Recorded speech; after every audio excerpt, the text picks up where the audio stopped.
Amis du jour, chalutations. Pour les petits nouveaux, moi c'est Sekhmet, et je vous souhaite la bienvenue dans mon podcast littéraire. Dans mon émission, je vais tenter 3 fois par semaine de vous donner envie de découvrir des livres de tout poil, récents et moins récents. Alors, si ça vous tente, c'est par ici la suite. Aujourd'hui, je vais vous présenter Beaulieu et Griffiths Enquête sur les murmures de Saqqara de Charlotte Kléber, publié en auto-édition. Dans ce roman, nous allons rencontrer mademoiselle Olympe Beaulieu, 21 ans, française de bonne famille, en plein voyage avec sa vieille tante Edmonde Beaulieu. Avant d'enfin rentrer dans le rang que la société bourgeoise impose aux femmes dans les années 1900, Olympe, qui a toujours eu le soutien de ses parents, fait son voyage de rêve. Après la Grèce et l'Italie, la voici enfin en Égypte. Cette terre des pharaons dont son oncle Louis Fontaine lui a tant parlé depuis qu'elle est toute petite. Cet explorateur passionné a su l'éveiller au mystère de ce monde et lui a transmis la passion de l'histoire et des découvertes. Si Olympe aurait aimé faire ce voyage avec lui, c'est devenu impossible après la fracture à la jambe héritée de ses dernières aventures. En 1901, impossible pour une jeune femme célibataire de voyager seule, et encore moins dans un autre pays. Alors son père lui a octroyé sa sœur aînée Edmonde pour chaperon. Cette vieille fille à cheval sur les bonnes convenances est la pire compagne de voyage qu'Olympe aurait pu avoir. Râleuse, stricte, conservatrice, peu sportive et pas curieuse pour dessous. Depuis leur départ de Paris, Olympe ne cesse de l'entendre critiquer tout et tout le monde, et surtout elle, qui ne se comporte vraiment pas comme une jeune fille de son rang, faisant honte au nom des Beaulieu. Mais si Olympe en avait quelque chose à faire des dires de sa gracieuse tante, ça se saurait. Elle est enfin au Caire et ses rêves de pyramides de sable, de momies et d'histoire sont à portée de main, enfin presque, car avant de partir dans le désert, il va falloir calmer tante Edmonde qui fait un scandale en pleine rue, causant plus de honte au nom des Beaulieu qu'elle ne le fait, du moins de son point de vue. Les drogmans, qui les accompagnent jusqu'à leur hôtel, ne savent plus comment faire avec la hourie parisienne. Olympe l'emmène avec elle de force sous les regards lourds des touristes et des locaux.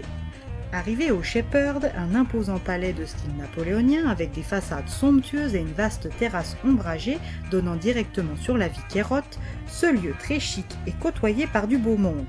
Il ne manquera pas de plaire à tante Edmonde, du moins les oreilles d'Olympe l'espèrent de tout cœur. Une fois ses appartements confortables livrés de ses malles, Olympe se met en route pour le plateau de Gizeh.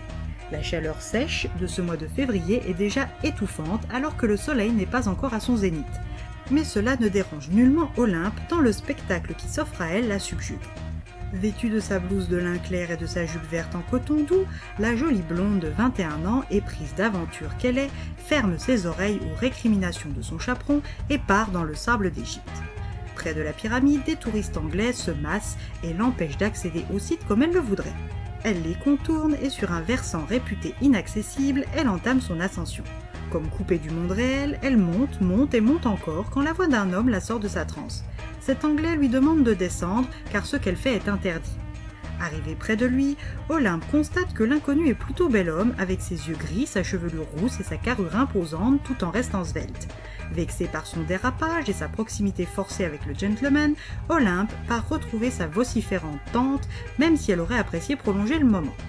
De retour à l'hôtel, elle fait la rencontre d'une amie de sa tante Edmonde, Dame von Loventhal, la baronne Léopoldina du royaume de Bavière.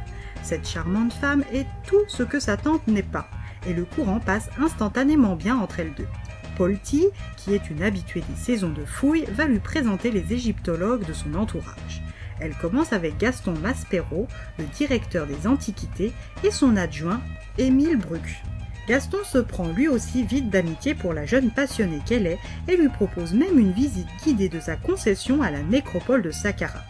Elle va également faire la connaissance officielle du comte Whitehaven, Alastair Griffiths. Olympe reconnaît tout de suite l'empêcheur de tourner en rond de Gizeh et en est ravie, tout comme lui apparemment. Entre eux, une alchimie inexplicable, instantanée et des sujets de conversation illimités. Son voyage va peut-être lui apporter la dose d'aventure qu'elle espère grâce à ces rencontres. De base, Olympe et sa tante doivent descendre dans le sud, le Caire n'étant qu'une étape dans son voyage. Polti lui propose donc de lui présenter un homme de qualité pour la conduire sur le Nil. De leur côté, les égyptologues font face à des pillards de plus en plus audacieux et gourmands et ils doivent les mettre aux arrêts. Et c'est encore plus vrai depuis que Howard Carter a découvert des pièces uniques dans une bataille contre des voleurs. un fragment d'amulette en parfait état de conservation qui n'aurait pas dû se retrouver près de sa concession. Le chasseur de trésors qui vit en Alastair est réveillé et sur le coup. Après négociation avec son vieil ami Gaston, il l'a en sa possession et part rejoindre son acolyte des débuts, le capitaine Noor Shamon. Ils sont en pleine discussion sur la possibilité de partir chasser les 2 fragments manquants quand un trio de femmes monte à bord. Léopoldina, Edmond et Olympe avaient rendez-vous. Polty, qui connaît les petits secrets d'Olympe et n'a pas manqué de remarquer l'alchimie entre elles et le séduisant lord aux taches de rousseur, leur offre une opportunité de discuter sans Edmond. Olympe, Alastair et Shamon sont vite sur le même projet de chasse au trésor et de découverte sur l'histoire de la reine Netikerti. Ils se préparent à se lancer sans tarder, l'excitation monte d'un cran. Si Olympe voulait de l'aventure, elle va être servie, et ce, copieusement. Alors si vous êtes curieux vous aussi, lisez les Murmures de Saqqara.